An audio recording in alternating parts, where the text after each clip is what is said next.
कलयुग का सत्य, चिड़िया की बात, एकांत की साधना। हिमालय की तलहटी में एक घना वन था। न कोई नगर, न कोई जन। उसी वन में एक वृद्ध ऋषि वर्षों से तप कर रहे थे। उनका नाम था ऋषि विवेकानंद। बाल सफेद, मुख तेजस्वी और आंखों में गहराई थी, जैसे उन्होंने जगत के रहस्यों को देख लिया हो। आर्षि का जीवन व्रतों में बंधा था। वे प्रातः ब्रह्म मुहूर्त में उठते, नदी में स्नान करते और फिर ध्यान में बैठ जाते। भोजन केवल कंद मूल और फल था, और सबसे बड़ी बात, वे मौन व्रती थे।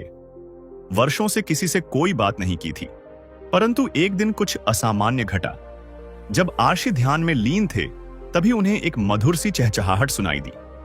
यह आम आवाज नहीं थी। उसमें करुणा, चंचलता और किसी अनकही पीड़ा की झलक थी। आर्षि ने आंखें खोली। पास के पीपल के पेड़ पर एक सुंदर, सुनहरी पंखों वाली चिड़िया बैठी थी। वो बोली, हे तपस्वी, क्या तुम संसार से दूर हो? ऋषि चौंके। वर्षों बाद किसी ने उनसे प्रश्न किया था।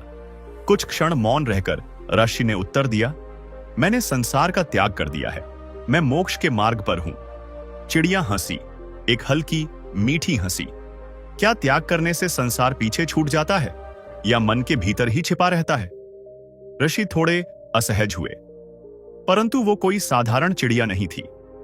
चिड़िया का रहस्य ऋषि ने पूछा, तू कौन है जो मुझसे ऐसे प्रश्न कर रही है? चिड़िया ने उत्तर दिया, मैं इस धरती की आत्मा हूं। समय समय पर मैं विभिन्न रूपों में आती हूं। कभी चिड़िया, कभी बालिका, कभी बूढ़ी औरत। आज मैं कलयुग की चिड़िया बनकर आई हूं, तुम्हें कुछ दिखाने। ऋषि गंभीर हो उठे। चिड़िया बोली, तुमने सत्य की खोज के लिए दुनिया छोड़ी, परंतु क्या तुम जानते हो कि आज का संसार किस दिशा में जा रहा है? ऋषि ने उत्तर दिया, मैंने सब कुछ त्यागा है। लोभ, मोह और काम। जो संसार में हो रहा है वह मुझसे परे है। चिड़िया कुछ देर शांत रही, फिर बोली, तो आओ, मैं तुम्हें कलयुग का सत्य दिखाऊं। आंखों से नहीं, आत्मा से देखो। वो एक प्रकाश में विलीन हुई और ऋषि की चेतना एक यात्रा पर निकल पड़ी। धन का मोह ऋषि ने स्वयं को एक महानगर के बीचों बीच पाया, जहां ऊंची इमारतें थीं, शोरगुल था और हर कोई किसी चीज की तलाश में दौड़ रहा था। उन्होंने देखा, एक व्यक्ति सड़क किनारे मर रहा था और लोग उसे अनदेखा कर आगे बढ़ रहे थे। कुछ उसके पास से यूं गुजर रहे थे जैसे वह कोई वस्तु हो। चिड़िया बोली, देखो, कलयुग का पहला सत्य, मनुष्य ने धन को ईश्वर बना लिया है। दूसरों की पीड़ा में उसकी संवेदना मर चुकी है। अब पैसा ही धर्म है। ऋषि व्यथित हो उठे। धर्म की विकृति। अब वह एक बड़े मंदिर में पहुंचे। स्वर्ण मंडित मूर्तियां, चांदी के दीप, फूलों के हार, परंतु पुजारी चढ़ावे के बिना दर्शन नहीं करवा रहा था। एक निर्धन व्यक्ति जब दर्शन को बढ़ा तो उसे धकियाकर निकाल दिया गया। चिड़िया ने कहा, यह कल युग का दूसरा सत्य, धर्म व्यापार बन चुका है। अब पूजा नहीं होती, सौदा होता है। ऋषि की आंखों में जल भर आया। संबंधों की गिरावट। फिर वह एक सुंदर से घर में पहुंचे। वहां एक बूढ़े मां बाप अपने बेटे के दरवाजे पर बैठे थे। बेटा अमीर था, पर माता पिता को घर में नहीं रखता था। वह कहता था, अब मेरी जिंदगी में समय नहीं है तुम्हारे लिए, वृद्धाश्रम चले जाओ। चिड़िया बोली, तीसरा सत्य, संबंध अब बोझ बन गए हैं। मां बाप जिन्होंने जीवन भर अपने बच्चों के लिए त्याग किया, अब अनचाहे हो गए हैं। ऋषि का हृदय कांप उठा।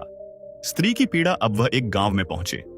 वहां एक लड़की पढ़ना चाहती थी, परंतु समाज ने कहा, लड़की हो, घर में रहो, शादी करो। वहीं दूसरी ओर शहर में एक युवती को रात में अकेले चलते देख पुरुष पीछा कर रहे थे, फप्तियां कस रहे थे। चिड़िया बोली, चौथा सत्य, स्त्री अब भी स्वतंत्र नहीं है। चाहे गांव हो या शहर, उसे केवल वस्तु समझा गया है। ऋषि के मन में क्रोध भी था, करुणा भी। शिक्षा का पतन। अब वह एक निजी विद्यालय में पहुंचे। वहां एक बच्चा रो रहा था क्योंकि उसके माता पिता फीस नहीं दे सके। दूसरी ओर अमीर बच्चों को सुविधाओं से भरी शिक्षा मिल रही थी, पर उद्देश्य ज्ञान नहीं, नौकरी पाना था।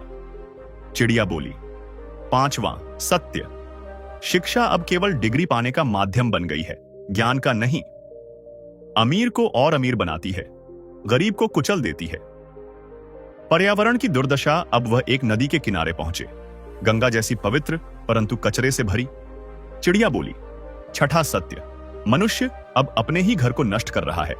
नदियां, जंगल, पर्वत सब पैसे के लिए बिक रहे हैं। ऋषि ने अपनी आंखें बंद कर ली। सहना कठिन हो गया था। आत्मा की पीड़ा अब चिड़िया ने उन्हें उनके ही भीतर ले गया, एक गहराई में जहां आत्मा थी। आत्मा कह रही थी, मैं दम घुटने से मर रही हूं, क्योंकि शरीर को महत्व है, आत्मा को नहीं। लोग दिखावे में जी रहे हैं, सच्चे प्रेम और करुणा से नहीं। चिड़िया बोली, यह अंतिम सत्य। मनुष्य अब आत्मा नहीं, शरीर से सोचता है। यही कलयुग का मूल कारण है। वापसी और बोध प्रकाश फीका पड़ा। आर्ष पुनः अपने आश्रम में थे। चिड़िया उनके पास बैठी थी। आर्ष बोले, अब समझा कि त्याग करने से सत्य से मुक्ति नहीं मिलती। जब तक दूसरों का दुख जीवित है, तब तक मौन नहीं, सेवा जरूरी है। चिड़िया मुस्कुराई, अब तुम्हें मोक्ष नहीं, मानवता का मार्ग चुनना होगा। चलो लौट चलें, लोगों को जागृत करना होगा। आर्षि ने अपना मौन व्रत तोड़ा। उन्होंने आश्रम छोड़ दिया।